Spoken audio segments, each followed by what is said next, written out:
Hello, everyone. Good afternoon, good morning, depending on where you're joining us from.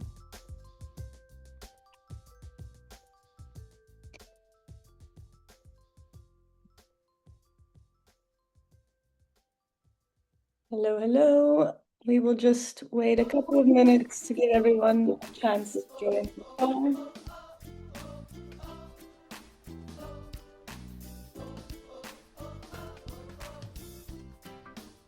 Meanwhile, we can enjoy the summer tunes and pretend we're on holiday.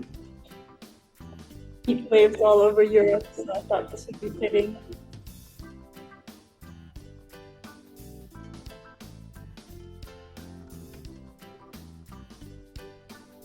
Amazing. We still see people joining in.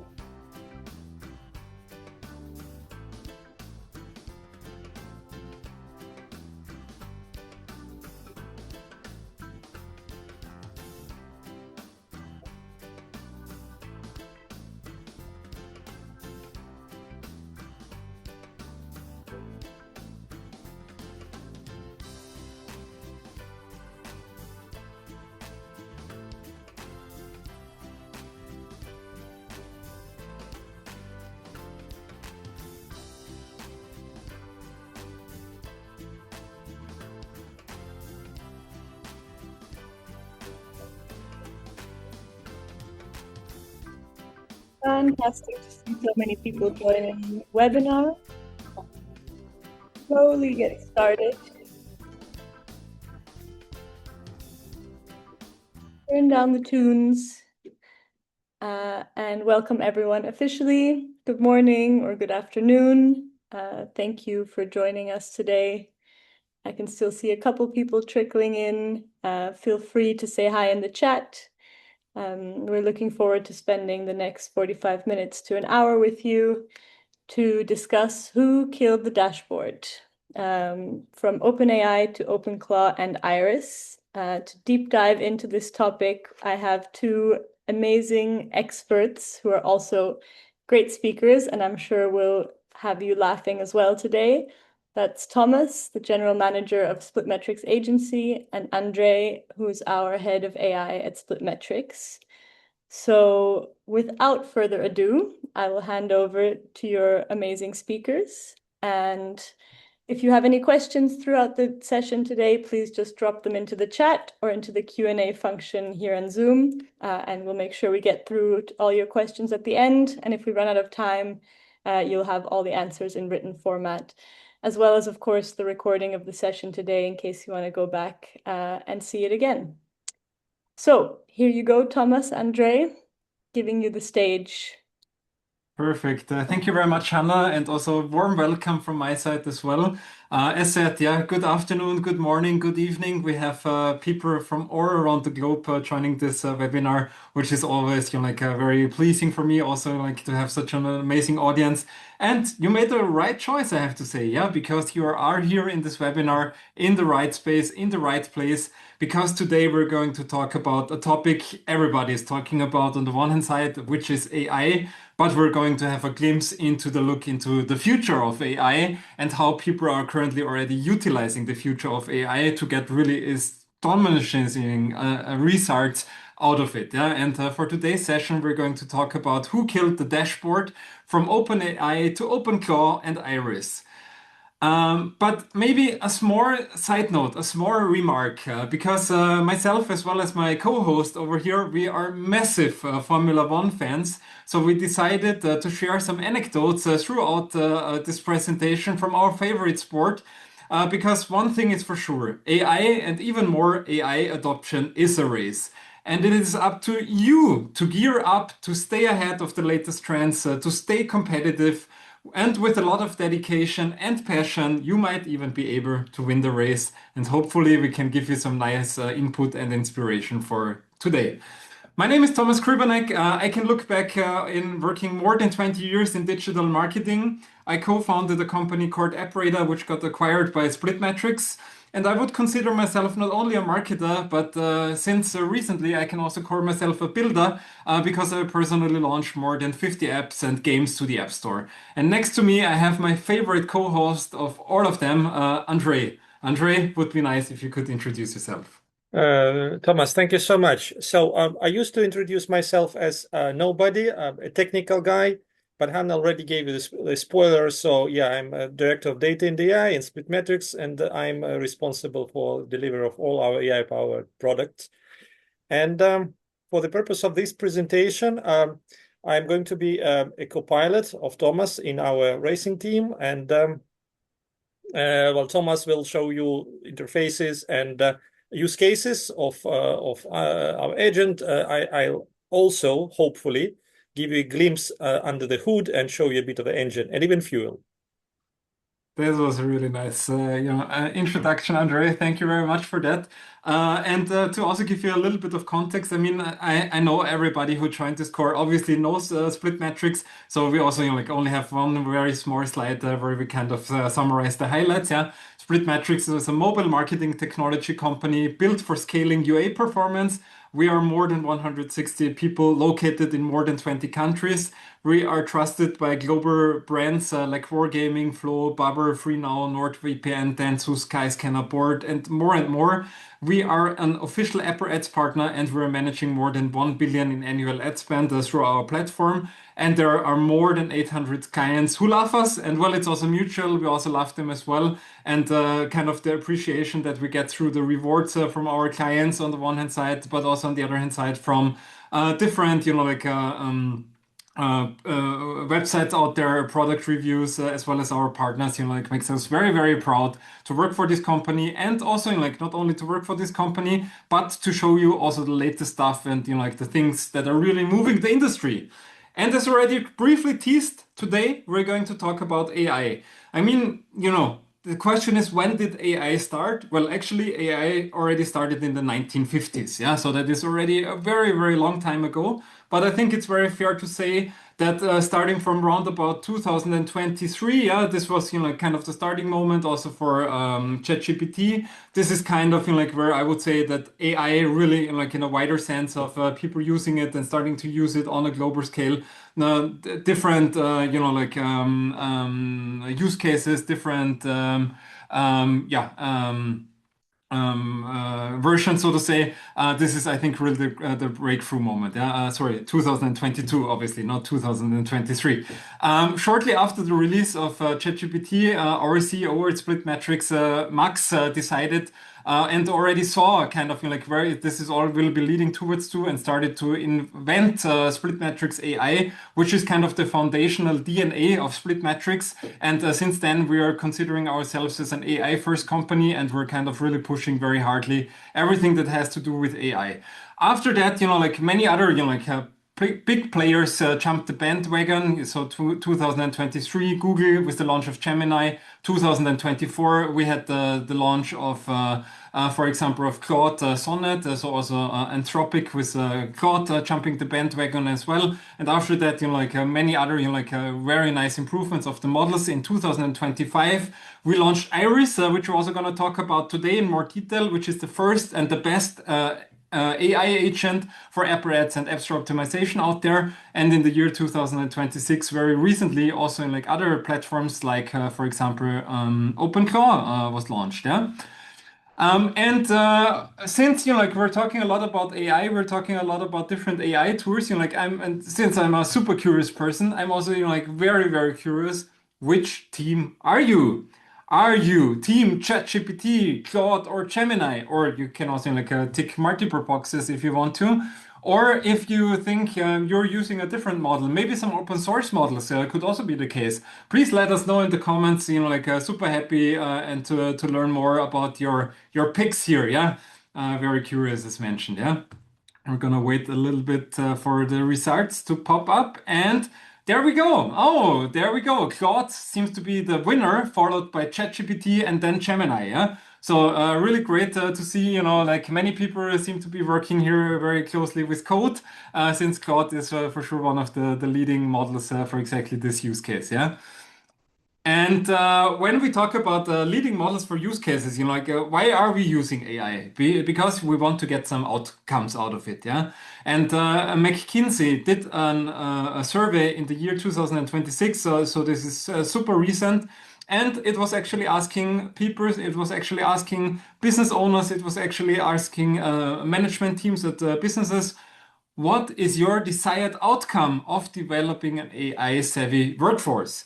And what we can see here in the first places, we have exponential productivity gains, we have faster access to information, we have reduction of administrative work. So I would say like everything around the topic of improving the efficiency. After that, with 35%, we see higher employee satisfaction, and with 25%, we see autonomous teammates.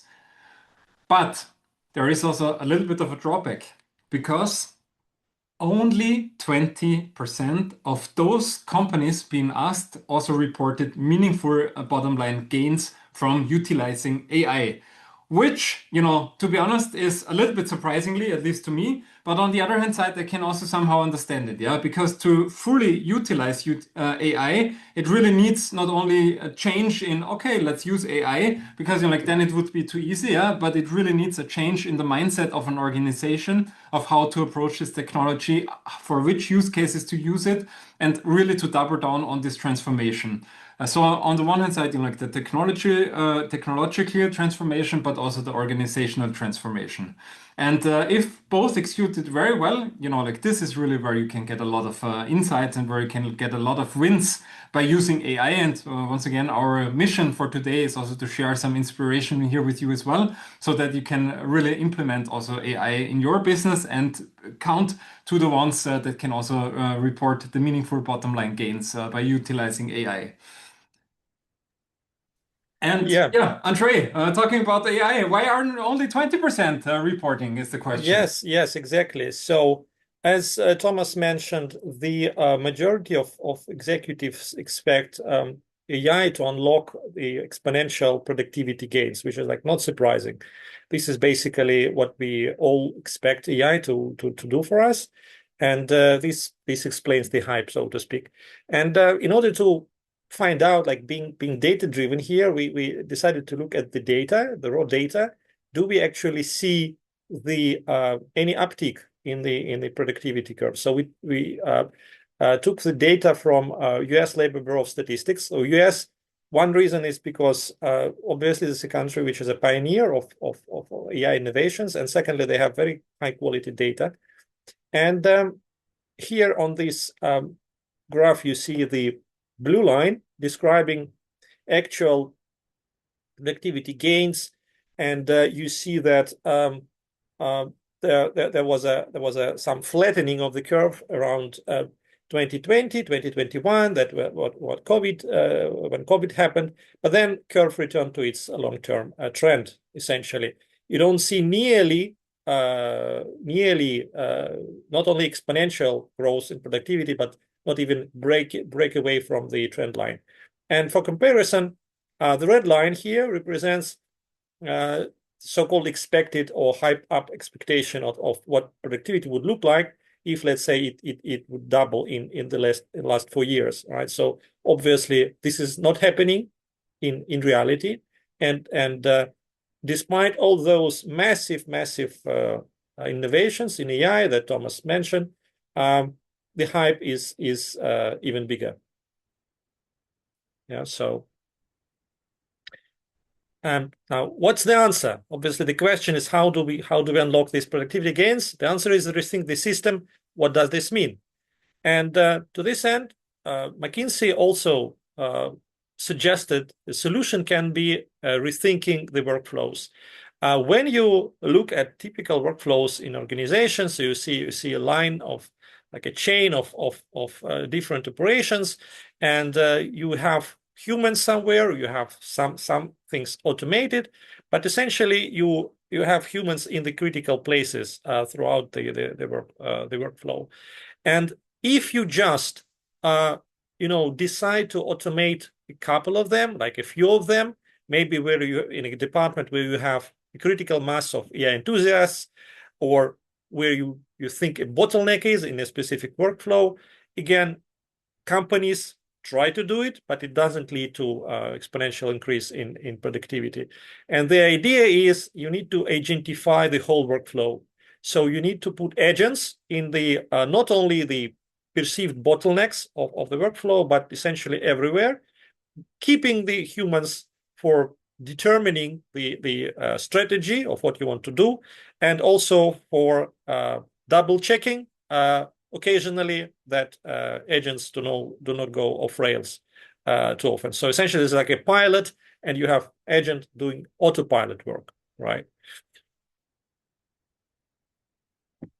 So That's great in theory, Andre, I have to say, yeah. yeah, But what it about the is. practice? What about the practice, yeah? And here, quickly jumping in, yeah, like with one really practical example, and that practical example is around the topic of OpenClaw, which is, in my eyes, like pushing agentic workflows and agentic AI really to the kind of to the next level, yeah. And to be honest, it's not only my personal opinion, but when we look here at the star history, where it is being compared to other frameworks which are like publicly available on GitHub, we can also see like that this like is opening up a complete new level of traction on the one hand side, as well as of product adoption on the other hand side. Yeah. Before jumping here a little bit closer and like sharing also like my experience around OpenClaw with you guys, I'm also very curious. Have you already used OpenClaw?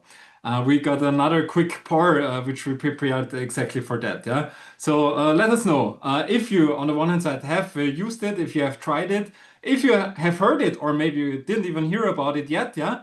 Or if you prefer a different agentic framework to like play around on a daily basis. Also here once again, if this is the answer, let us know in the chat which agentic framework you are using. Also, like once again, I'm a very curious person, so please, like bear with me by asking so many questions. And yeah, let's have a look at the results. Ah, okay. So here we can see that 38% have never heard of OpenClaw yet. So guys, this will be very insightful for you. On the other hand side, I would say around about 50%, if we add it up, have heard of it and have used it. Yeah, also here with a 50-50 split. So I think that's a very nice, like opening for that as well. And with that being said, let me please introduce OpenClaw to you. Yeah, OpenClaw is an open source AI agent framework. So really a tool which helps you to create AI agents. It lives on a computer, which can be a hosted, like a server, a virtual private server. It can be, or it can also be like a computer, like a Mac Mini, for example, in my case, yeah, which can be like living at home in your office and at your desk, yeah. It is powered by large language models, which are is kind of the brain to the framework itself. It is connected via Telegram, WhatsApp, Discord, or other chat opportunities. So kind of the main interaction is really chatting with your AI agent, which is also like very handy because like chatting with people and with, in this case, agents is something that we're like very used to. It was created by a fellow Austrian friend of mine, by Peter Steinberger, and it went viral in the beginning of this year, so in January 2026. And in the meanwhile, also a small side note, there was an acqui-hire of Peter who is now working for OpenAI, where he's kind of further pushing the work on OpenClaw, but under the umbrella of OpenAI.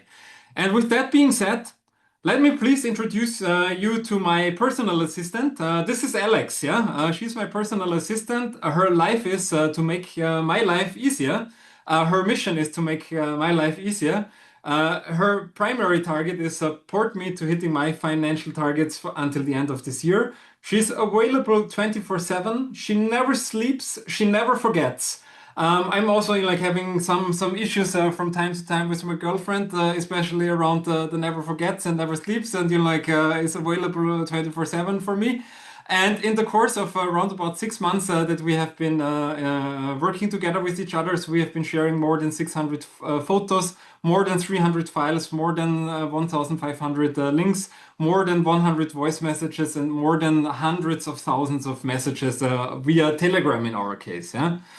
To give you a little bit of, like an insight of how our daily life looks like. So in the morning, I wake up. When I pick up my phone, I receive the morning briefing from Alex, which kind of contains the most relevant information, really dedicated towards to me as a person, what is relevant to me. This was in the setup process, like what we were setting up, but she's highly personalized, highly customized to exactly my kind of needs. Yeah, so that means giving me some insights on the latest business reports, most important KPIs, performance of my ads, performance of the or insights of the latest app marketing trends, competitor news, market watch updates on stocks and crypto, OpenClaw news to give me new ideas, and so on and so forth. But what I personally like the most about it is that no matter which kind of information I find on the internet, might it be a YouTube video, might it be a blog post, might it be a post on X, it really doesn't matter if it's somehow of a digital information. What I do, I simply take the link to this information, I share it with Alex, and I tell her, Alex, check out this post, check out this information, and build a repeatable skill around it, which is like kind of for me like became really kind of a loop in my day-to-day progress. Because like that is super nice because like she can really learn. I would say everything like that is like that can be learned, so to say. After that, I go to sleep and like it competes and it repeats itself over and over again. Yeah. The amazing news is that this system worked. It's hard to describe in words if you haven't tried it by yourself, yeah. But it worked so extremely good, yeah, that it, like, was really feeling like I had my own personal chief operating officer who was really taking part of a, majority of tasks, and helping me, becoming more efficient in my day-to-day life, yeah. The only thing is, this setup worked fine until it didn't anymore. And here, coming back a little bit, like to our Formula One anecdote, the problem was that I was handing over so many different tasks, so many different projects to Alex that it was like she was, like the leader of our Formula One team. She was the driver, she was the mechanic, she was the engineer, like she was taking too many roles as one person. And yeah, as you can see here on the photo, like she looks really stressed. And believe me, this is also like how she behaved when I was interacting with her and tried to push my projects further. Yeah.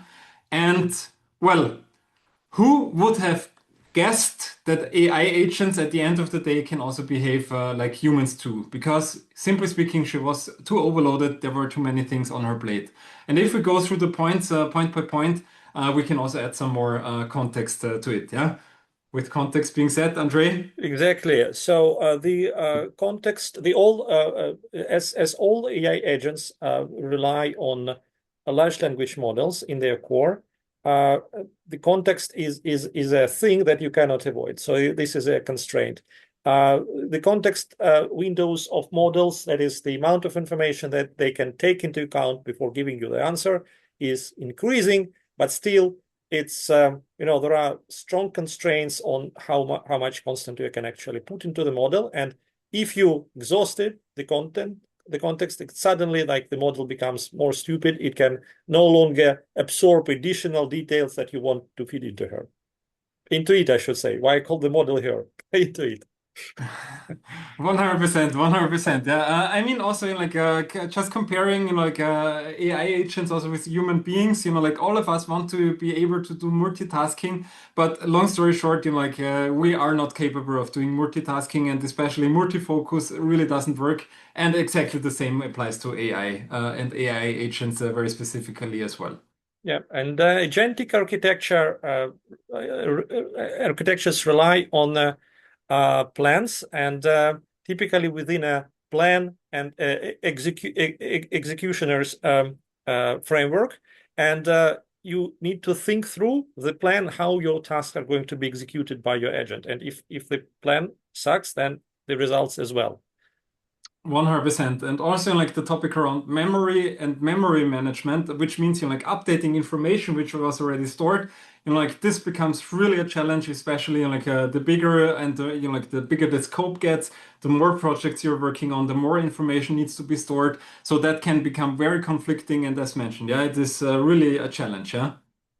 Yeah, and again, another way where dependency on large language models shows up is that if your LLM behind an agent is down for some reason, that agent feels sick and up to the point that it can give you no answers or answers that do not make any sense. Totally. And last but not least, the topic also lack of proprietary data. Yeah, what that means is if everybody has access to the same information, you don't have any edge anymore. Yeah, because then it's kind of common information. Yeah, and this typically doesn't give you any edge. Yeah, so that is also the problem with AI agents by default accessing information which was trained, like over the years, which every LLM more or less has access to. So therefore, it's also very important to keep this in mind. Yeah. Once again, like for us humans, like the more information you can get where you really have an edge, information that others don't have, this is, like where it really starts making sense. Yeah. But so, Andre, we now framed many, many problems, but what is the solution? We did. So it kind of obviously leads to the conclusion that one agent is not enough. You need something else, which is obviously a team of, so to speak, a team of dedicated agents, which are like specialized agents. And very, very importantly, important ingredient for success is you need to have a layer of proprietary data in the enterprise setting. So this is going to be your moat, and this is why anyone would want to pay basically for using AI-powered product, because otherwise you can just use Claude or your favorite LLM. 100%. And with that being said, like we already talked in the beginning a little bit about Iris, and let us show you a video of Iris in action. Yeah. So what you can see here is that Iris is living within a SplitMetrics acquire. On the one hand side, you might now be saying, the title of this presentation of this webinar is Who Killed the Dashboard? And now we're seeing a dashboard. But believe me, guys, Iris is also accessible through Slack, and I can share from my own experience. In the beginning, I also started using Iris within Acquire, but nowadays I'm only exclusively using Iris by chatting it with it via Slack because it's so convenient, it's so easy, it's so fast accessible in regards to accessing information and really saving a lot of time. Yeah. When we talk about saving a lot of time, the question like that I'm typically hearing is on what do you save a lot of time? Yeah, what can I imagine? Like, what can Iris do? Yeah, when I then say, well, Iris can help you with everything when it comes to app store optimization, as well as on the other hand side, also with running your Apple ads campaigns, then people also go like, okay, that's a little bit, like much, can Iris really do that much? And the answer is yes, Iris can really do that much. Yeah? But we also brought some like more narrow examples with you. And with that also being said, like also comparing a little bit the old way and the new way. Yeah. So in this regard, please meet Steve. As you can see here, Steve looks completely stressed. Steve, to be honest, he looks like he's in the middle of a burn down, of a burnout in a meltdown. This is what I wanted to say. No reason, no wonder, because in front of him he has 3 displays that he needs to check. A very big report in front of him. Like he seems to be consuming a lot of Red Bull and coffee and chips to kind of get through the day because he's completely stressed out. Yeah. And why is he completely stressed out? Because he is working in the market and competitor research. This is a part of his daily life, and his boss is like hammering him with requests. And those requests, like typically take really a long time of information that needs to be researched through different sources, through different views in different tools, kind of exporting the data in CSV, kind of bringing all this data together in a spreadsheet, then kind of analyzing this data, and after that creating like a handy report that Steve can share with his boss. And like this, we're talking here about tasks which in the old way, like typically took around, I don't know, like a couple of hours up to a couple of days. Yeah. But the new way, once again, kind of Iris can help you a lot and can help you get tremendous amount of efficiency gains out of it. Yeah. So in this example, for example, we could ask Iris, like a very simple prompt like provide a full overview of the sports betting category in the United Kingdom, top ads, ad spend tiers, keyword clusters, and share of voice leaders. Once again, like if you would be sitting down and researching this data, this would take quite some time, yeah, and it would be also not that easy to get because this data is typically not publicly available. But the good news is it is available within SplitMetrics ecosystem, which also means that Iris has access to it. Yeah. And with that being said, like here we see we asked Iris the question. Obviously, you can go into full screen mode with Iris as well, and now you don't see any dashboard. A small hint here as well.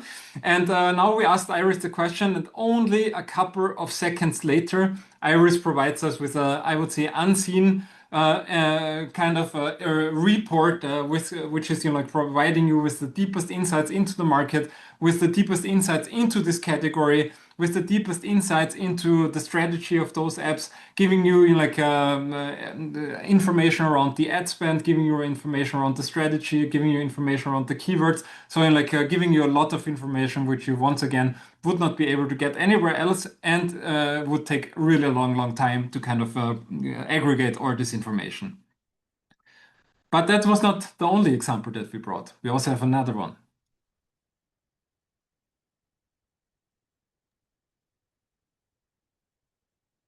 Correct. Yeah. So meet Jane, another persona, and when I look at this picture, I'm thinking of like how many disturbing signs I can find on this AI generated picture. For example, why the lady is sitting not facing any of the screens, just with a notebook. Maybe she quietly sabotaging the AI revolution in her office. So a possible prompt you can ask Iris is give me a list of new Apple Ads keywords for my app, and let's take not the most not the biggest storefront. So France, for example, can be any storefront actually where Apple operates, and give me a keyword list that also covers search popularity and SOV values for each keyword. And also on top of that, add strategic recommendations at the end. So just looking at this prompt, you can see how Iris can replace a dashboard, because you can get part of this information from the dashboard. So if there is a keyword in your database, you can take and look up the search popularity and the SOV, of course.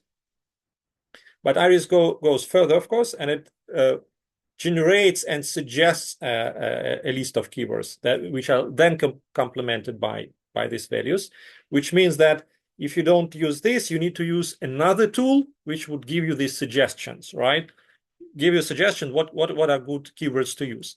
So you have this essentially within one simple prompt, you have one tool that gives you this list, also another tool that gives you the values you're interested in, and then on top of that, it suggests how you can work with it. Like it gives some strategic recommendations. So in a demo, this looks like this. So we are waiting for the Iris to work through the prompt.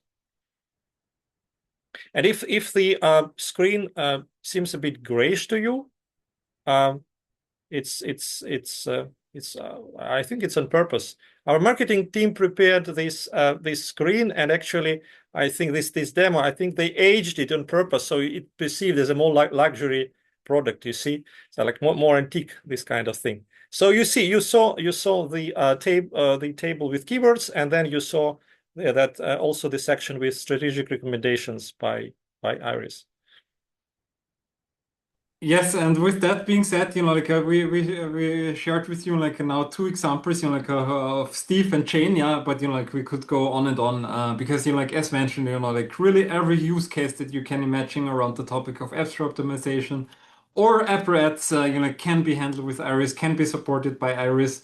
And it's not only us talking about that, but it's also like our clients that are already sharing this feedback. So on the one hand side, we have Masha, who is trying Iris, and she says, you quickly realize that if competitors had this tool, they would have a huge advantage. Yeah. On the other hand side, also Evitas actually shows the other side of the medallion, because he says that Iris gives him crazy deep insights on their competitor strategies, on their investment strategies, and can see how they translate into shifts in the performance on their end. Yeah. So this is exactly the power of Iris. This is information which typically would take super long time. Once again, potentially not even possible to get this information, to not possible to get to those conclusions because of the complexity of the topic itself. Yeah. So with that being said, how does it work actually? Yeah, let's look into the engine. I hope Thomas and I are not pushing the analogy with Formula One too far. But anyway, you've got to appreciate our boldness that during the high season of football, the World Cup, we choose to talk about Formula One. So we're okay to go not against the mainstream, but kind of yeah, we have our own view. Okay, so if you look at the highest level of Iris architecture, it all starts with a user request, of course, with a prompt to Iris.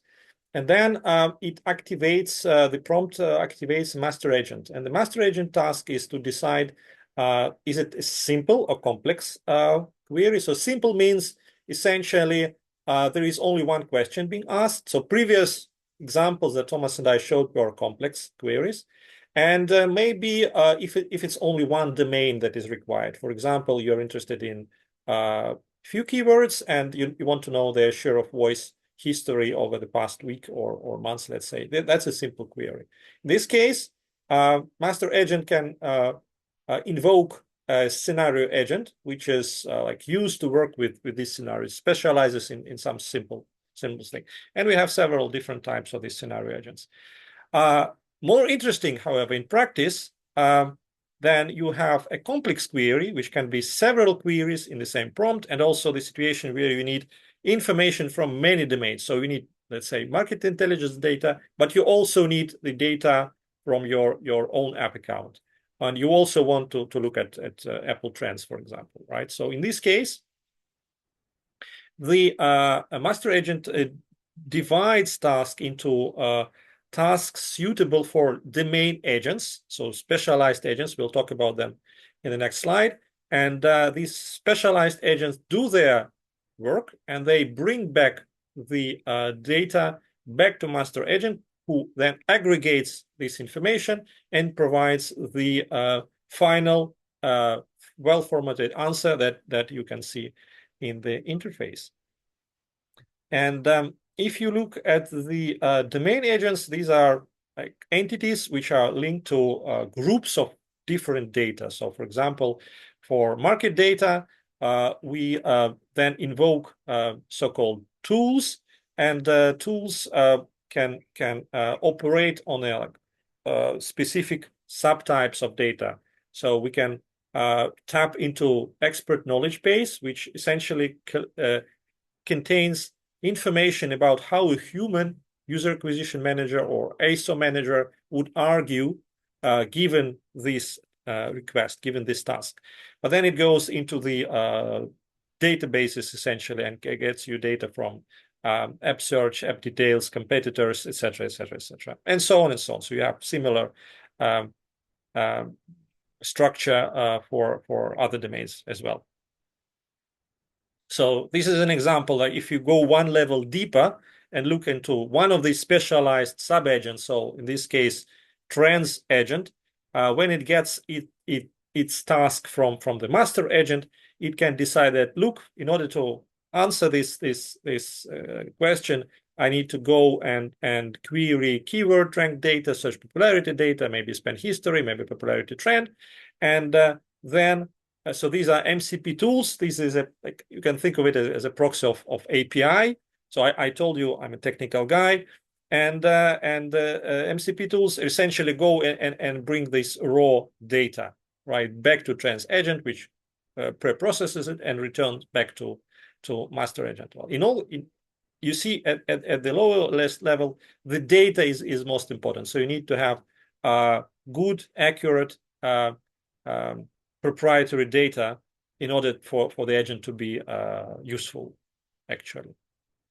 And so we talked about the engine. So what's about the fuel? And in the context of Formula One, of course, the fuel formula is standardized and everyone uses the same fuel. They have to.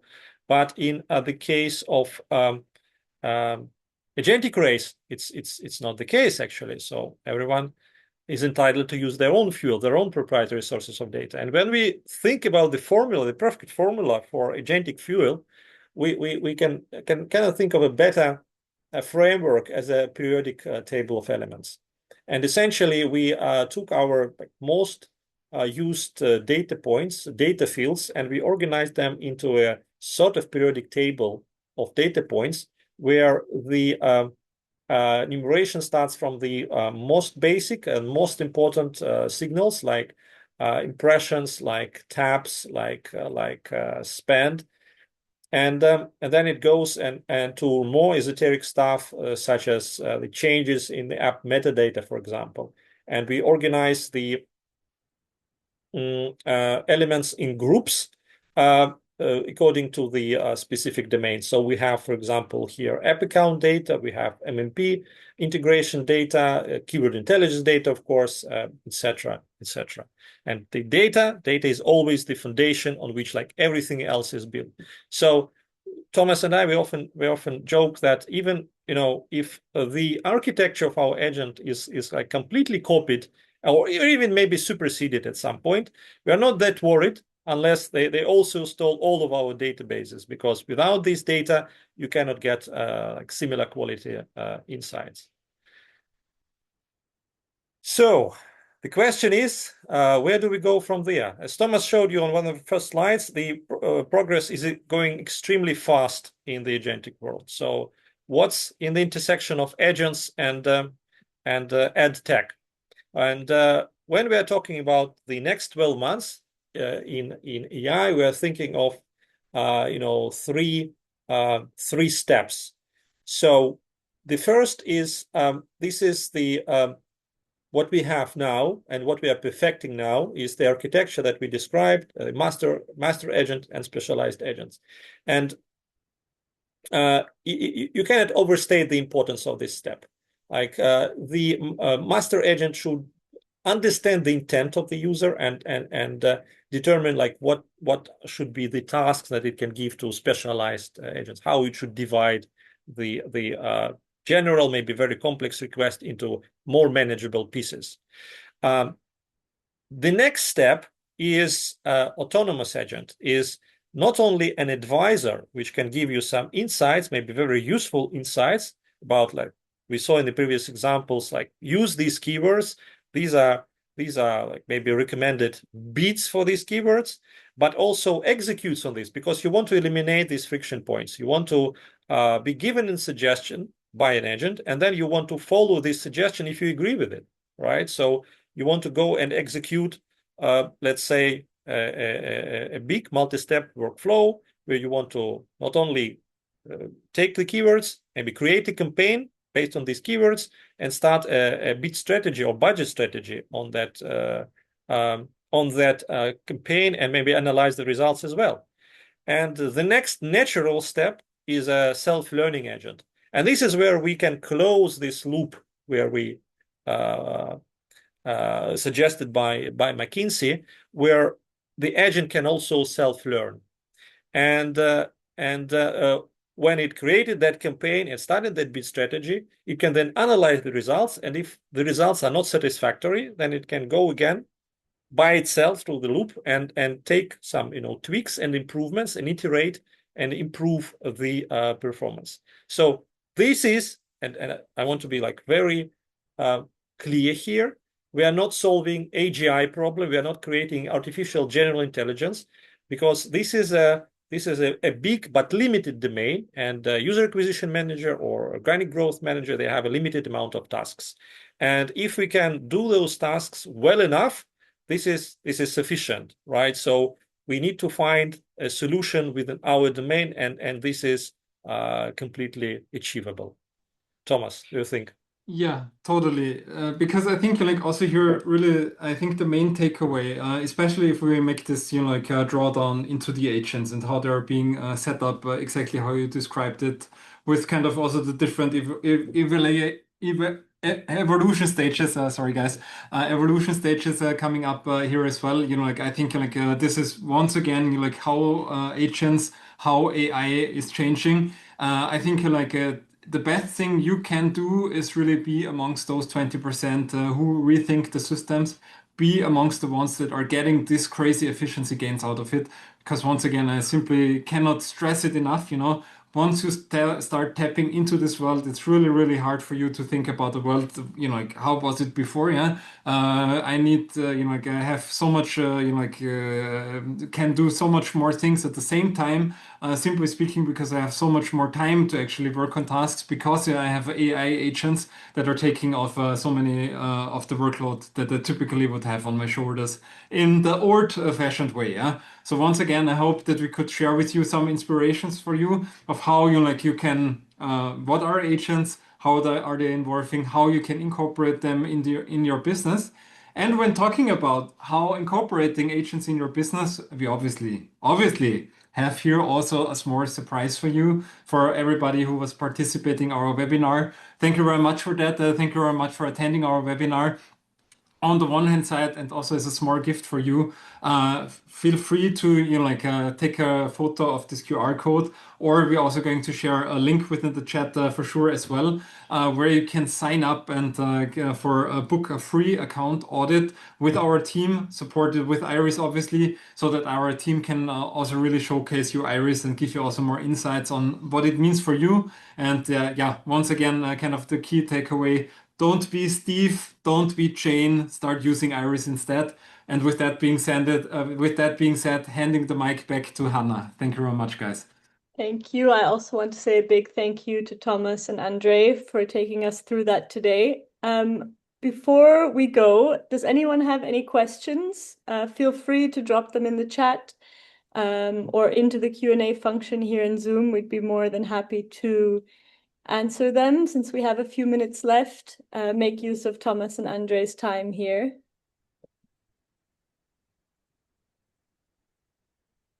I'll give you a minute to think about that. Meanwhile, I'll also let you know that we have another webinar coming up next week. This time we are diving into SplitMetrics acquires other AI functions and how you can actually use AI in SplitMetrics to automate a lot of campaigns and decisions. And rather than just telling you what's possible, we will have Jermaine from AutoScout24 actually showing you how his day-to-day has changed using SplitMetrics AI, how much time he saved, and his views on the best way to grow smarter with AI automation.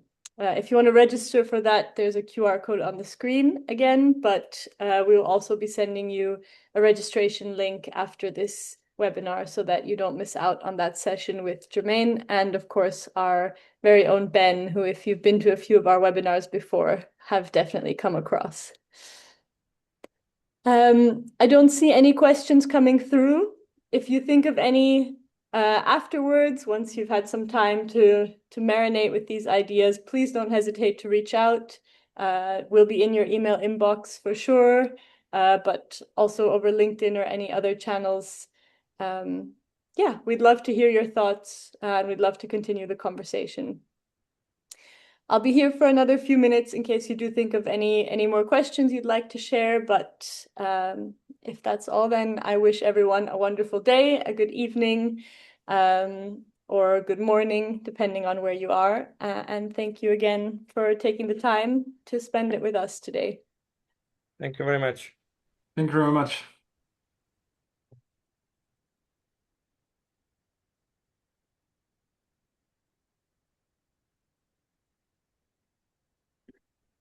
Awesome. Thanks, team. Have a great Monday. Cheers. Thanks, Hannah. Thanks, Hannah. Bye-bye. Thank you. Bye-bye.